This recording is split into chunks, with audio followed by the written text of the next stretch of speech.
welcome to today's webinar on supporting dyslexic learners.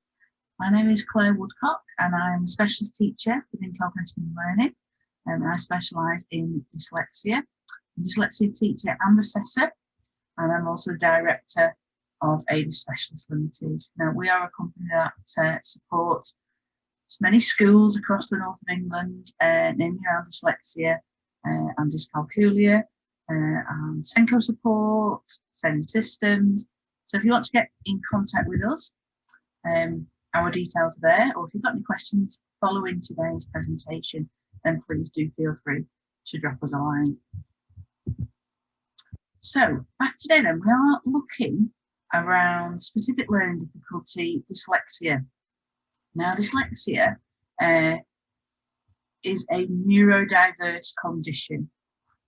Okay, so other neurodiverse conditions we will have heard of are dyscalculia, which my colleague Claire Ashton is presenting about as well, attention deficit hyperactivity disorder, ADHD, specific language impairment, autistic spectrum disorder, dyspraxia, DCD, dysgraphia, and dyslexia falls within that category of neurodiversity. Now, neurodiverse conditions are different to our more global learning delay in that they generally affect one specific area, although often children can have more than one, and they appear across the range of ability, and that's really, really important that we remember that. We're not just talking about a certain ability of child, we are talking, or ability of learner, we are talking across the ability range. And we're also looking at different severities, so it is very much a continuum, as all of our neurodiverse conditions are. Okay, it's often hidden. Some children have excellent compensatory strategies, and we've got to be really, really focused to try and support these children so that they can achieve the highest that they can. Okay, now you will notice that a lot of neurodiverse conditions do overlap, so it's important we take a more holistic view of our learners and not just try and put them into one bracket. It used to be where we'd say they may possibly have another condition if you have one. It's now generally accepted as the rule rather than the exception, that if you have one, you are more than likely to have one of the others. So as I say, often better to look at it just on a holistic view rather than as a label. So what exactly is dyslexia? Let's have a look at the British Dyslexia Association, the BDA definition of dyslexia, and then we'll go into them a little bit more specifically as we go through. So we've got that dyslexia is a learning difficulty that primarily affects the skills involved in accurate and fluent word reading and spelling.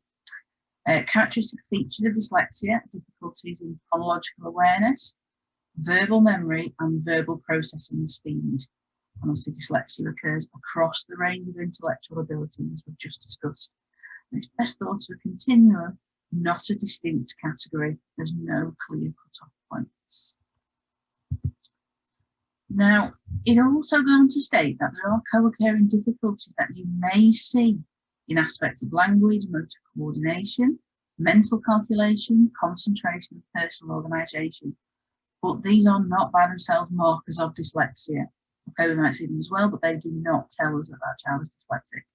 And a good indication of the severity and persistence of dyslexic difficulties is looking how that individual responds or has responded to well-founded intervention. And we're going to look at interventions a little bit later on. Okay, so what does that tell us really? Let's have a look. So, we've got our key components. Okay, key components, we are looking at processing speed, the fluent and accurate reading, the spelling and the writing, the phonological awareness and memory, and working memory. Okay, and they are the key things we are looking at. Now, the ones around the outside, where we're looking at the coordination, the personal organisation, those sorts of things, we do see them often linked to other things. For example, the mental calculation, well, that's often linked to working memory. And it's the working memory that's the key difficulty, okay, not necessarily the calculation. And if you look at the bottom, one of the main myths is visual stress. And we see people saying, oh yeah, they need an overlay, must be dyslexic. And it is a common myth and it is wrong. Visual stress is a separate condition altogether. It is a co-occurring difficulty. So often children with dyslexia, learners with dyslexia will have visual stress. However, that in itself does not make you dyslexic. We use coloured overlays, we give overlays, and yes, they do help because often they make the words clearer. They don't make me read better, they don't make my strategies any better, they make me see it a little bit more clearly, and that in itself is going to help me to read, okay, as it will help a non-dyslexic as well. So it's important that we really do remember that it is an information processing difficulty or difference, it's not an ability or a visual difference. Okay. So, how do we identify dyslexia and what do we do when we do? Well, let's have a look. So we've got, first and foremost, and any schools that I work with and we as a company work with will know this, that we say is we have to know the strengths and the needs of all the children in the class, regardless of ability. It is no good just knowing what some of our children can't do. Because if we're ever going to tackle what people can't do, we need to know what they can. If we've got somebody who's a fabulous visual learner, well, let's use that to help them, regardless of their ability, regardless of a label. Okay, we need to know that. And I think it's really, really important that we have that noted down. You know, when we use IEPs or we use POPs within our company, which is like an overview of provision, whatever you call it, a learning plan, let's not just focus on what these children's barriers are. Let's get on there, all the really good stuff they can do, because that is so important for self-esteem. We're going to talk about that a little bit later. And it's so important for us as educators and for parents, anyone working with these children, to know what they can do and what their strengths are. Okay. Now, all adults in school, and I don't just say teach them, all adults in school should receive training in recognising the signs and putting those quality first teaching support and strategies into place, and also evaluating their impact. Because as we go back to the definition, it really helps us to support that child if we know what is working, we know how they are responding to certain things. And that's all part of our graduate response that we would do for all children. You know, we're doing that all the time as we are teaching. You know, what worked, didn't work, let's tweak it, let's try it again. Oh, that worked, right, let's go with that. All those things we are doing with our children who we suspect may have some difficulties in this area. Now, there are specific neurodiversity checklists, and in with our support pack that goes with this webinar, we have included some neurodiversity checklists. Really good that they're done at home as well. And at school, when you have a look, where are the children having issues, where are they not, and what specific things. Now, you will notice within the pack there is a labelled version, because it does go through all the neurodiverse conditions, not just dyslexia, but there's also a non-labelled version as well, because sometimes if we send home or send out to staff labelled versions, sometimes that can just affect our thinking, or it actually can scare some people. It's like, oh goodness, do they think my child has this or that? And not necessarily. We're just looking for those individual strengths and individual differences so that we can adjust our teaching to support, and also to make note, we might need to look into this further so that we can put in the correct support. Okay. Also, within our own teaching, our Senko, we might do some specific assessments. So we might look around memory, is it a memory difficulty? We might do some more phonic checking, those sorts of things, just to try and pinpoint what it is we're having a particular difficulty. That's after all these other things have gone before. Okay. Now, we've also got screeners available, and I always put pros and cons on here. Screeners are good, and we're going to go into these a little bit later, but they do have their drawbacks. Okay, so just keep an open mind, and so we'll go into that a little bit later. Okay, we've got our targeted intervention programs, and there we need to look again at the impact these are having. Not everything works for everybody, and we'll look at a little bit more about targeted intervention programs as we go through. So once we've run all these things and we're really thinking, actually, we know what we're looking for, we've looked at our checklists, we've done some extra assessments, we've tweaked our teaching, we might have done a screener, okay, and we don't have to do a bought one. There's lots of other things available out there. And we've decided, yes, this child maybe has got some issues with phonological awareness. We've done some extra intervention program. We've looked at the impact, and maybe that's not just working as we would, right? We now need to look a little bit more specialist, okay? And we need to make sure here we are using the right people to come in and do those assessments. All right, now we might look at an initial assessment, first of all, that just as a general cognition and learning overview of a child's profile. Or if we are actually, no, we really do think this child does have dyslexia, we might want to go down the line of a full diagnostic. But again, it's really important that we get the people in to do that who have got the right qualification. And to diagnose dyslexia, you must have a level 7 qualification as a dyslexia assessor, or be an educational psychologist or other such professional. Okay, but really, really important to get professionals in at the right time. Sadly, we do see children who may be sit on an SEN register for a long time, marked as cognition and learning difficulties, but actually we haven't really got a true understanding of what that profile looks like, and therefore we can't put the right support in. We can put generic support in, but we can't put the right support in to really, really push those children. Okay. So looking here, we were talking about the screening. There's lots of them out there. Some of them you may have already had in your school. So we've got the GL assessment dyslexia screener. We've got Pearson Do One as a junior. There's also the secondary version of that as well. We've got the dyslexia screening from Nessie. Tends to be seen more down in primary schools. But there is a free online dyslexia test, Nessie Learning, for 5 to 7-year-olds. Just sort of a 5-minute quick parental or professional questionnaire, really, online. The QS dyslexia test for 14 plus. We've got the Lucid Lass 8 to 11.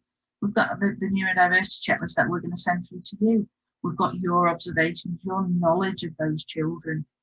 You know, and we're not just talking about those children who are necessarily behind. Sometimes we look at children who are at age-related expectation and we think, oh, they're all right. They're working at age-related expectation. Well, actually, that child could be at greater depth or working at a higher GCSE level if we really get to the root of what's going on there. So it's important to keep an open mind, remember that full ability spectrum. Okay. And the Lucid Lass, obviously, this is the secondary version there. But what we always need to remember, they do provide useful tools for pinpointing strengths and difficulties. And I keep going on about that, and I will keep going on about it. Strengths and difficulties.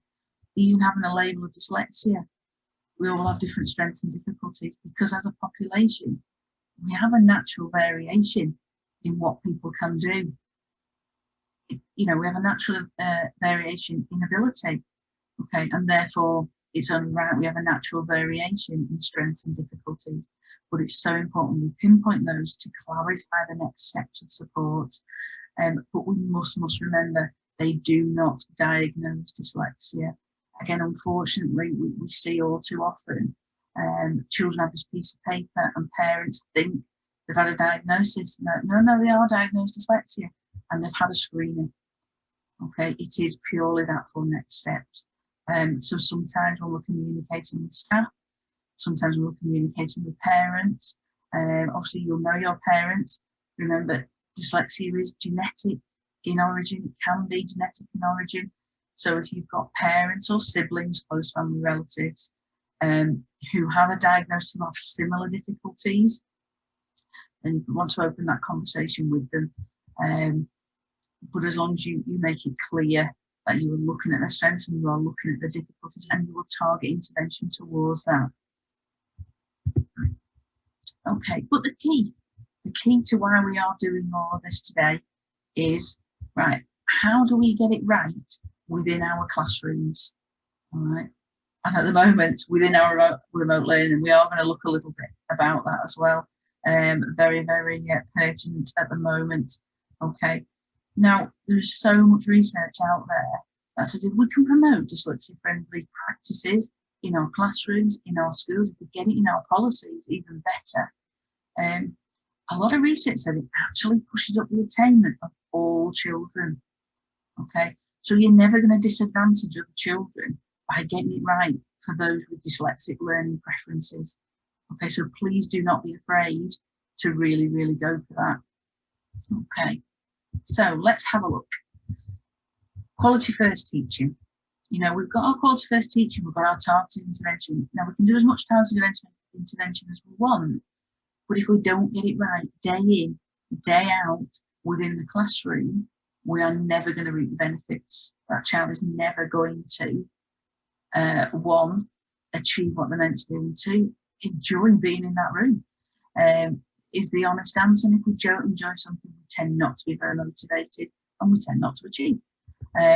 So we can get it right in the classroom and we can build on that for those children, and they'll get more out of the interventions, and we can really, really make a difference for them. So let's have a look at our quality first teaching quick wins. Because let's face it, we're busy. We're even more busy now, aren't we? Trying to do all sorts of things. So any quick wins we can get, I think, are great. And the first one really is what we're told as teachers. Now, we do this all the time. We have high expectations for all our learners, regardless of what label they've got, what difficulties they've got. And again, lots of research shows if we expect more of our learners, we don't bracket them. We don't put them in a certain level that we cap what they can do. You know, if we really and we get that over to them, that you know what, we can do this, and given the right accommodations, we can all do this. That's so important. Additional thinking time. Now, thinking back to our definition.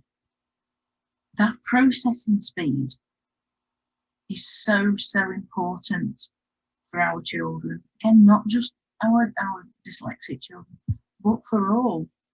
We are going to see the children best. We're going to see what they know if they get a chance to process it, sequence it, and actually give a really good comprehensive answer. You know, the first hands up type of thing, it doesn't work for our children who've got processing difficulties. And you look around all those neurodiverse conditions I spoke about right at the start, that's all those children. Okay, processing difficulties is a key thing for neurodiverse learners. So let's give that additional thinking time. Okay. Now the rule of thumb is around 3 seconds. For some children it can be longer. Remember that natural variation. So let's know our children. Okay, and give them that time. Another one, ask me to write or ask me to listen, but I can't do both. And we're going to look a little bit into this when we go through some memory things. We're going to look at working memory in a little bit more detail, because again, that is really, really key. But I can't do both. They both use the same working memory system or part of it, as I'll go through later. So therefore, if you ask me to write, I'll concentrate on the writing. The minute you ask me to listen, the writing stops or the listening stops. Okay, so it's pointless. Keep whiteboards and displayed uncluttered. You know, sometimes we like to have these really busy, vibrant classrooms with all this stuff on the wall. It looks good, but actually in terms of usefulness for our children who maybe have some visual tracking issues, you know, maybe have those reading difficulties, if we actually want to make them useful for them that they can use, we need to keep them uncluttered so they can find information very, very quickly. Okay. We need to, as you'll see, alternate the colour of text to help with visual tracking. I is how I do it on all my presentations. I do it when I'm teaching. It helps me, to be fair, when I'm going back.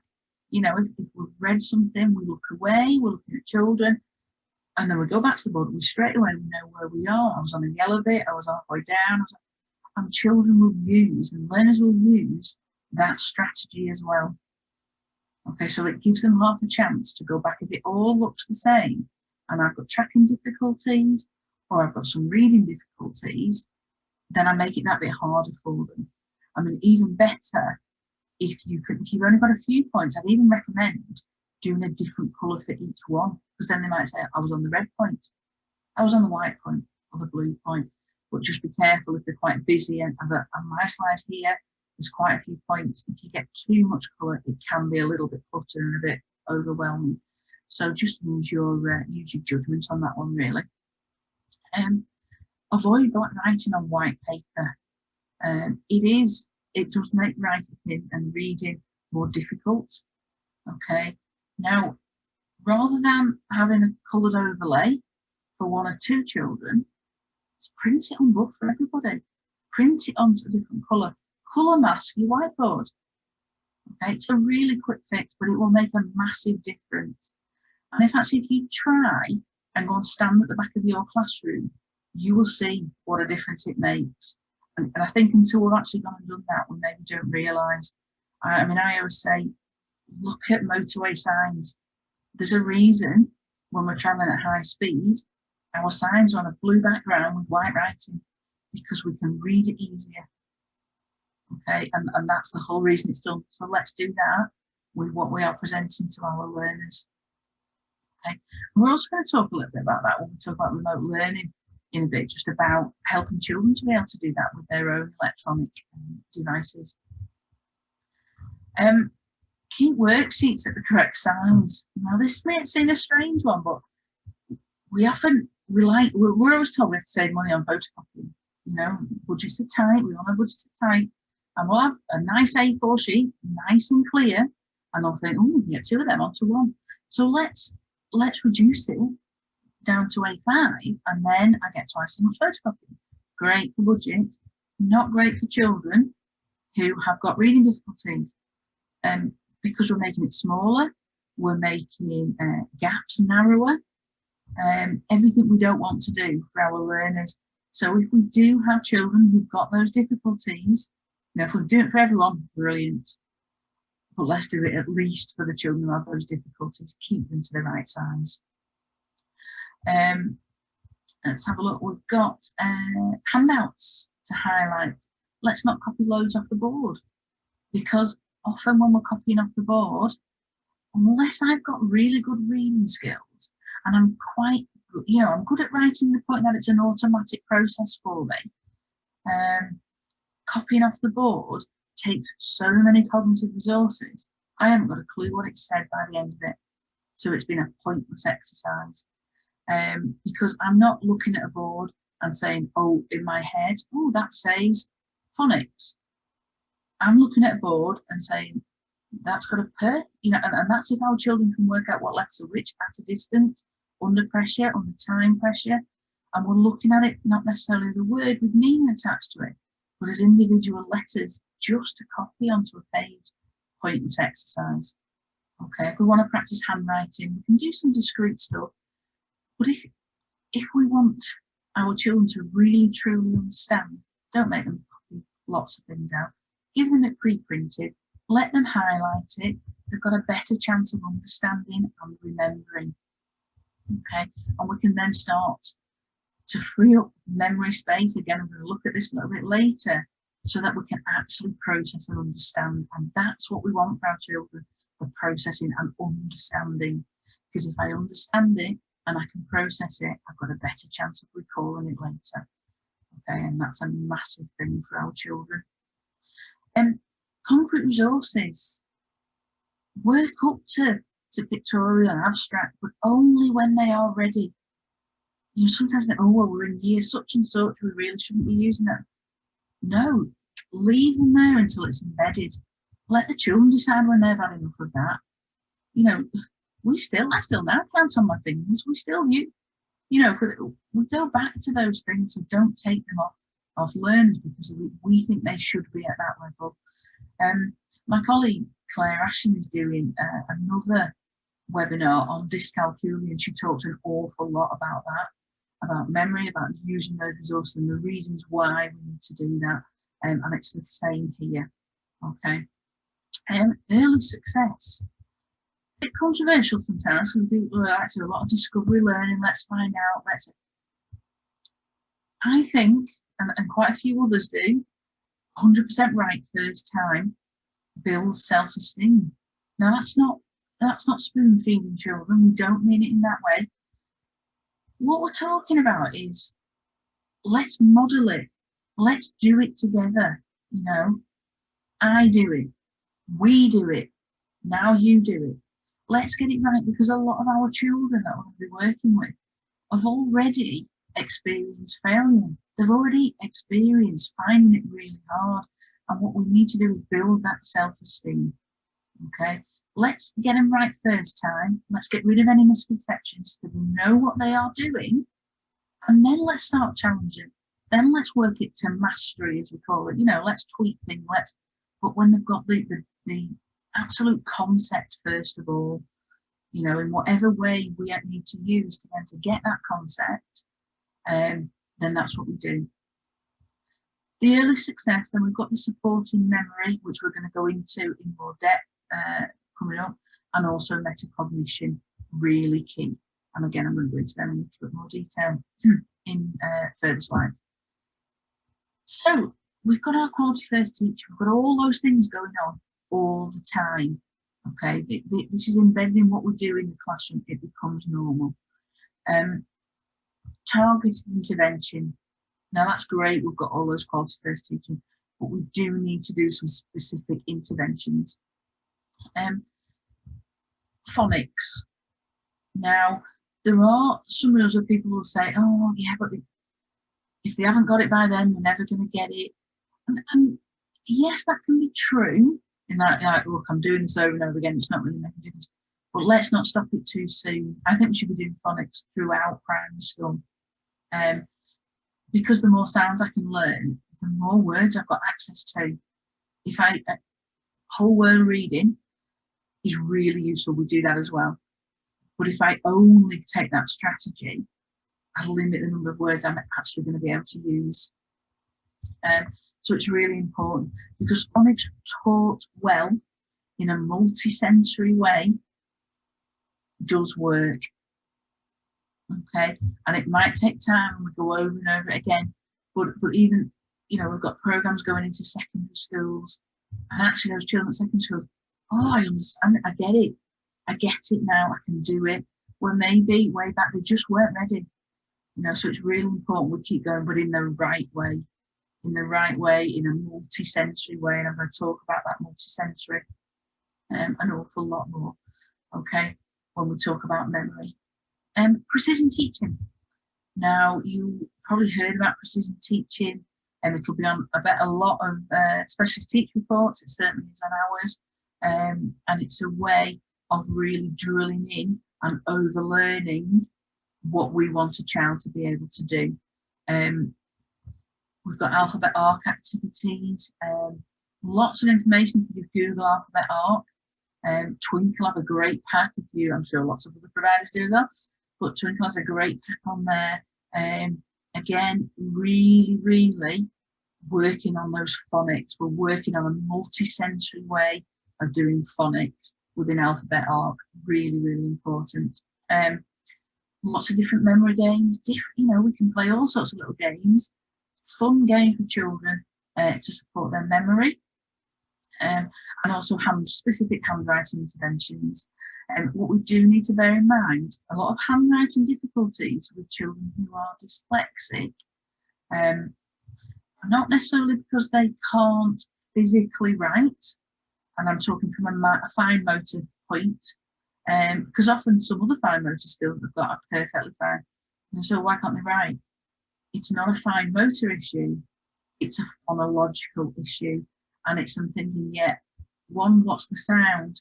But what does that sound actually look like? How do I shape that sound? actually onto my page, and that's that automaticity in writing where the issue is, and that's where we need to do some further work, not necessarily on the fine motor aspect of writing, but even though that's important. And we've also got some online packages going on. So we've got a lot of schools out there using Nessie, a lot of schools out there using your IDL, and another one which we found really, really helpful is Touch Type Read Spell. TTRS, not to be confused with Timetables Rockstars, which a lot of people use, but a really good program because actually it works. It's based on the Orton-Gillingham model, which is a model of teaching dyslexic learners, and it also supports their word processing skills, which can be really, really important moving forward, developing independence for people who find handwriting quite challenging. And then moving on, obviously you've got actual specialist teacher-led sessions, so you can buy in specialist teachers to come and work specifically with your learners to run programs that they are trained to use. Okay, and they will also obviously pass some of those activities on to school to try out and to use on a daily basis, because little and often is way, way better than a lot once a week. You're better off 5-10 minutes a day than once a week. Okay. Now, the targeted intervention I talked about there, the teacher and TA-led ones. I know a lot of people get questions, well, how do we do it? What do we need to book another training session on how to do it? And often it's only a little, it only takes 5-10 minutes to learn how to do it. So myself and Claire, our next project, is we are going to be doing some YouTube videos demonstrating how to do these interventions. So we'll be doing them ourselves with children, and you can just log in and or go online and go and have a look, and then try it out for yourself and have a little go, and then at least you'll know you're doing it properly. And also great for parents, go and have a look, because we can do these things at home. Particularly in the current climate, we don't need to keep these in school. Let's get parents doing them at home. Really, really good practice, keeps these children going so that we don't end up with a regression when we come back. Okay. So, speaking of home learning, very, very pertinent at the moment. Lots of considerations that we do need to take into account. Because we've got to think, if children need these in the classroom, they also need them now, because that need doesn't go away because they're sat at home. So when we are doing online learning, however your school is choosing to do it, it might be live lessons, it might be pre-records, it might be a pre-record and then activities live, whatever combination you are choosing to do it. Really, really important that we bear in mind that those adaptations and accommodations are still there and still need to be thought about. Now, just down at the bottom page, you see there, the British Dyslexia Association have actually done a top tips for dyslexia and virtual teaching and learning. And this is actually a hyperlink that I've put on here, or if you just go on there, if you just Google BDA, dyslexia and virtual teaching and learning, you'll get that as a top tips sheet. So really, really worth a read to make sure that all your staff are really supporting our learners moving forward. But just a few things like time to talk about learning, because that's really important, that discussion and that chance to talk things over, process it. What does someone else think? Help us to understand. How do we do that when we're teaching via Zoom or Teams? Do we do breakout rooms? Some schools are. How do we do it? Are we doing some one-to-one sessions maybe with our either teachers or TAs with some of our learners? But how do we give them that time to talk? How do we give them that time to process? If we're asking questions, to mull things through. Is our learning multi-sensory, or have we gone a bit one-dimensional because we've gone online? It is difficult, no one's saying it's not, but we've really got to try and think a little bit out of the box. The TES at the moment have got some great remote learning tips. So if you go and have a look on there, there's lots of articles out and about. And also on the Oak National Academy, if you look under specialist lessons, on there, they are all led by senior leaders from specialist schools, and there's all sorts going on there. So again, have a look at them, maybe get some tips from there, but utilise that because there's some great resources there to try and cut down on workload. Use of audiobooks. I think we underestimate just how good audiobooks are, even alongside the written text, because for a lot of our dyslexic learners, they can't follow a text at the pace of their peers, or if you're reading it and actually understand it as well.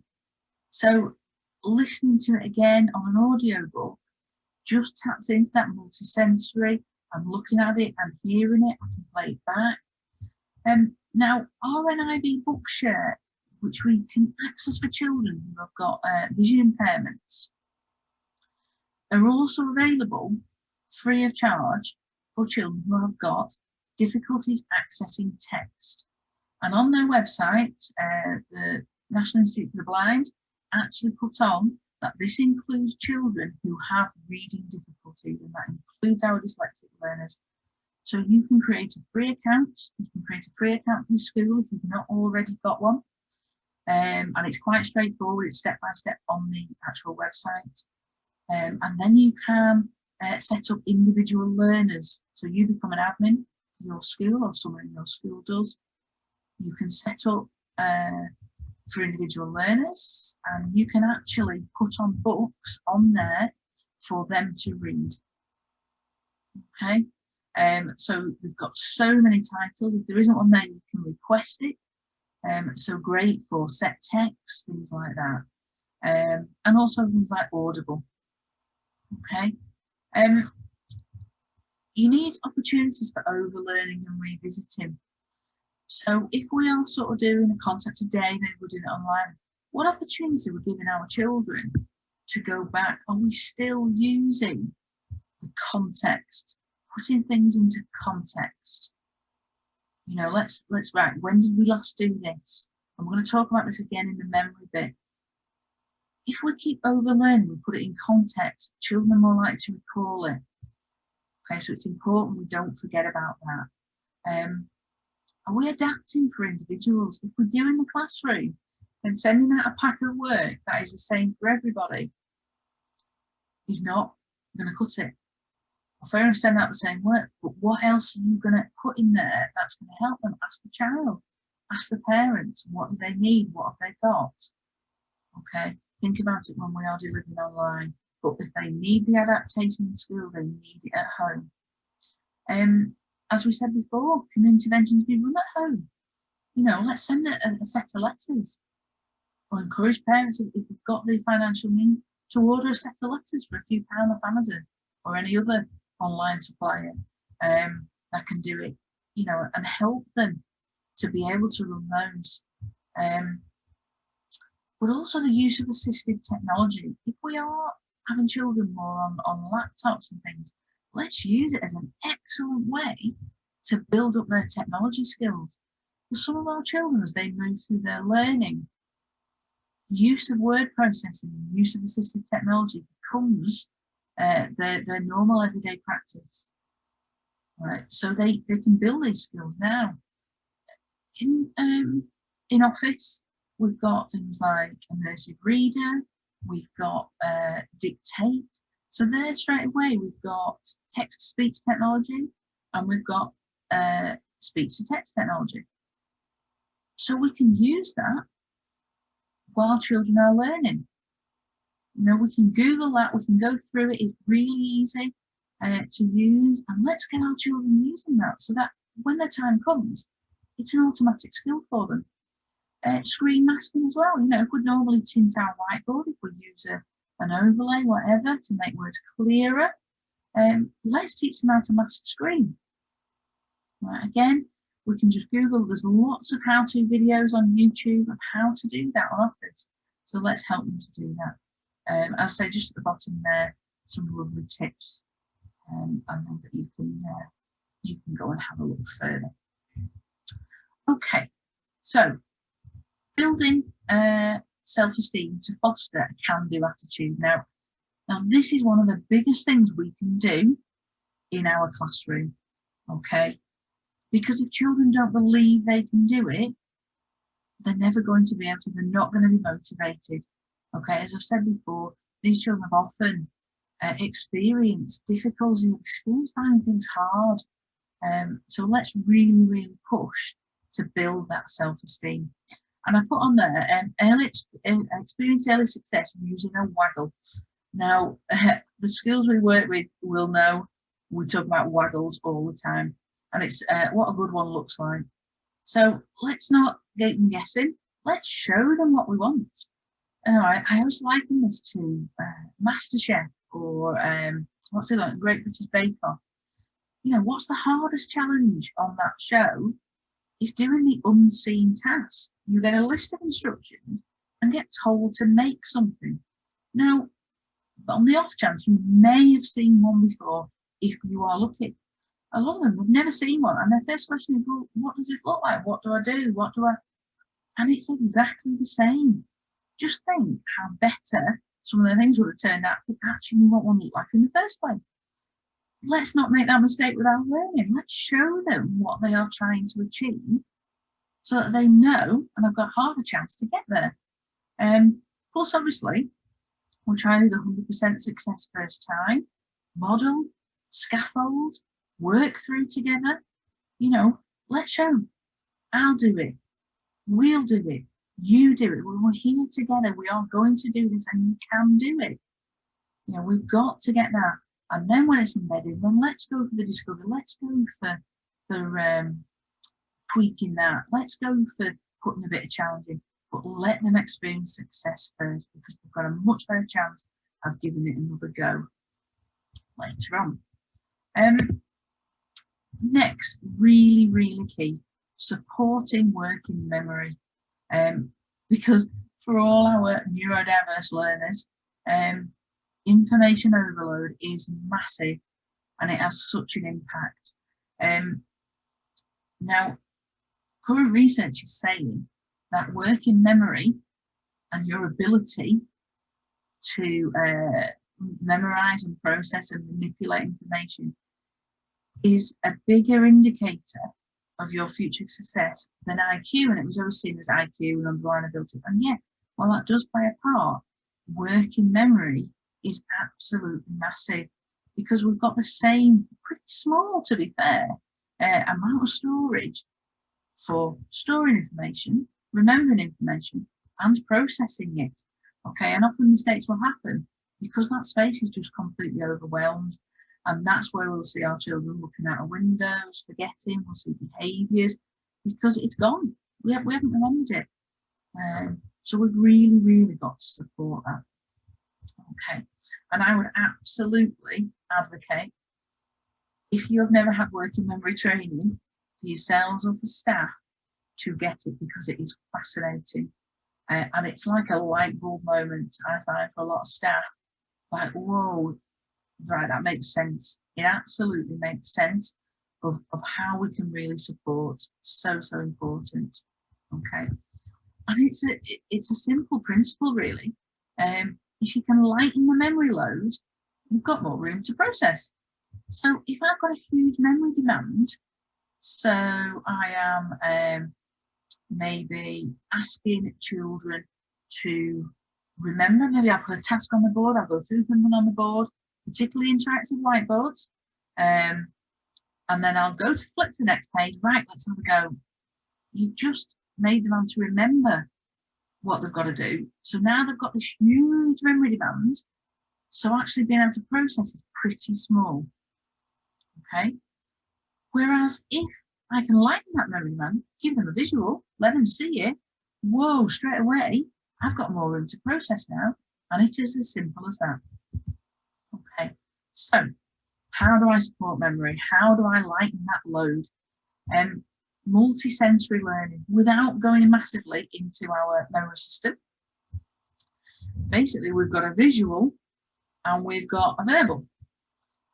I can't do two verbal things at once. I can't really do two visual tasks at once, but I can do a visual and a verbal together. So basically what I'm doing is almost doubling that capacity. And this is what we talk about multisensory learning. If I can use both at the same time, I've got a better chance of remembering than if I just do one. Okay. So I need visual support for verbal information. Leave it on display throughout the task. It doesn't become a memory game. I've lightened the load. I can process more. Use step-by-step number stages, as I have on here. Okay, children can follow it. Learners can follow it along. You know, if we need an individual task board for a student, let's get one out. You know, let's start off by helping them or writing it for them, going through and we do this. They can tick it off if they want. Okay, and then eventually we help children to learn how to write those boards themselves, because moving forwards, you know, children who are dyslexic learners become dyslexic adults, and they still need to learn how to utilize the best memory they can. Okay, we can't make our memory any bigger. What we can do is make what we've got more effective, and that's the key. All right, so use that task board, teach them how to do it. You know, a working wall, as we talked about before, make it uncluttered so people can find information easier. All right. Expose learners to key vocabulary frequently. Explore what it means together. Okay, we can never underestimate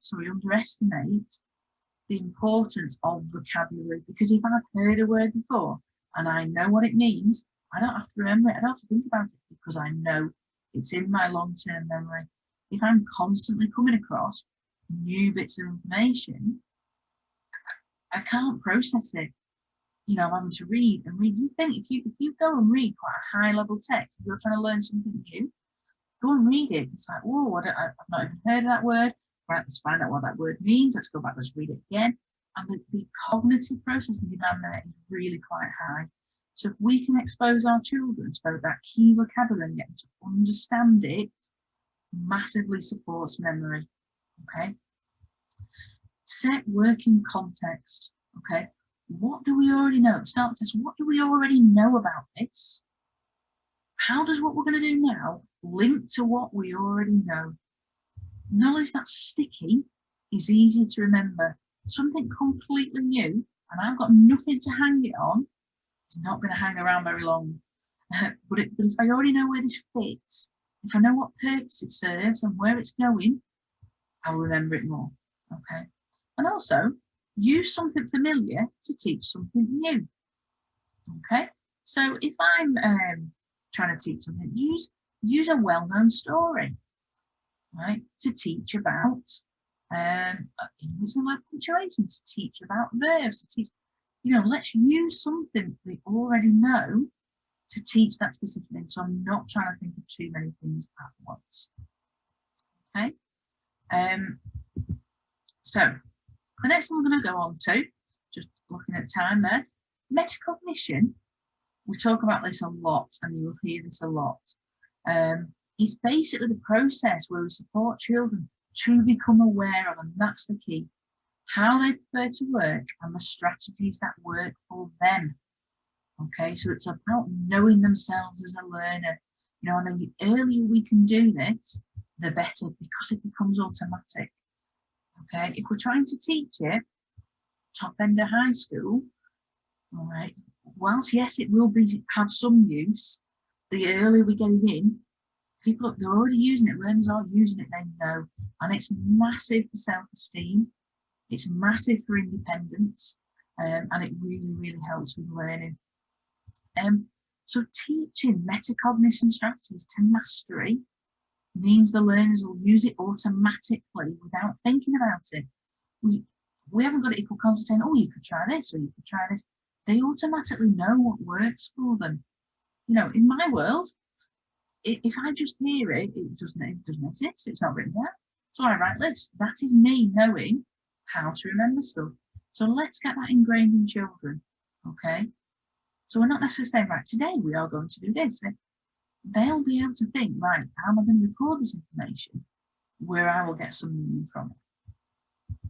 Okay, so there's lots of different strategies, and again, I would absolutely advise you get some working memory training into school and some metacognition training into school, because it's so powerful. So things like how I remember. Do I remember by making silly rhymes? You know, we all remember never eat shredded wheat, things like that for our points on compass. We've got our mnemonics. We can use verbal rehearsal. I can keep repeating and repeating. I can recall things quickly before they fall out, basically. I can count by tapping how many items something is I'm trying to remember. There's pegging. If anyone's done any psychology type qualifications, you'll have heard of that. And that's where we use a lot more visualization and think about things and always create stories in our head. Or chunking, you know, think about your mobile phone number. I know my mobile phone number because I say it in a certain way. I chunk it in a certain way. When someone reads it back to you and says it in a different way, or highlights different sort of combinations for your number, you think, I don't know, was that my number?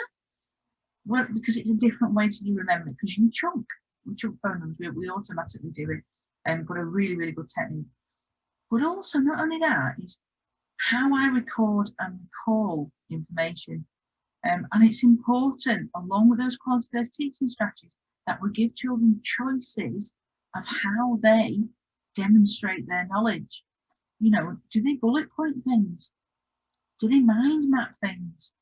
Do they storyboard things like great artists? You know, what do they prefer to do written down? Fair enough. Would they rather role play it? You know, tell it you orally? Would they rather do a drawing and label that drawing? Now you might say, well, they're all well and good, but you can't do that in an exam. No, but they're a scaffold. They're a scaffold to get that understanding in. We can build from them. We can then do further work on changing a mind map into sentences. We can do further work on how we structure written work using our label drawing. But let's let children really demonstrate their knowledge. Because if we just limit them to one way, we're absolutely doing them a disservice. Okay, so on our whistle stop tour, whistle stop tour, see, sort of word finding difficulties, another feature. On our whistle stop tour there of dyslexia, just going back to what we were talking about at the beginning, that processing speed, the reading, the spelling, phonological awareness, the working memory. Let's look for that. Let's not look at the underlying ability of these children. Let's look at those real thinking children who can do this and can tell you a great story, who understand, they just can't write it down. And let's really support how we do that so these children can absolutely thrive. Okay, so as we said, again, right at the very, very start, if we support our dyslexic learners, we're going to support all our learners. I'll just give you a moment. I'll do the stopping talking while you have a read.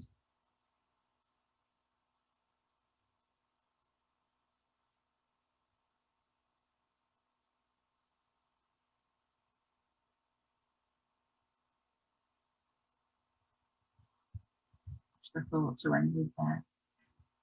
Okay, so thank you for listening to that, and I hope you found it really informative. Please feel free to share this PowerPoint with your staff. Remember, really, really important, let's get that training out there. As I say, my colleague Claire Ashton is doing another webinar around dyscalculia. And if you've got any further information you would like, you want to contact us, if you'd like us to come into schools, or you want to chat about anything, my email address is there, our website address is there. So please do just drop us a line. And once again, thanks for listening. Bye. Hey, it's Ian here at Studio TV. Thank you so much for joining us here at Getting It Right for Me Live. Let me ask you a really quick question.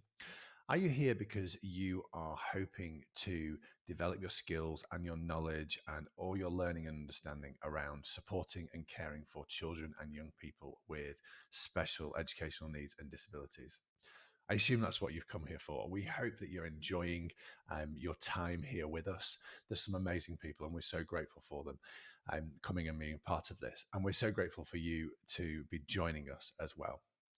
There's a couple of things I just really quickly wanted to introduce you to. First of all, don't forget that you can upgrade your ticket at any time to one of the paid tickets, which we try to keep the price as low as we possibly can, just to cover what we need to, help out the speakers a little bit, and make sure this event is as good as it can be. What that means is you can access the live Q&A sessions that we're running throughout the event, and you can access all the sessions for up to a year afterwards if you buy one of those paid tickets. Check out the whole school ones. How that works is if you book a whole school ticket, and you can pay online, or you can drop us a line and we'll issue an invoice and we'll sort it all out. That's absolutely fine. But we'll then make it possible for all your staff to be able to access all the sessions here at Getting It Right for Me Live this year. So do hope that's helpful.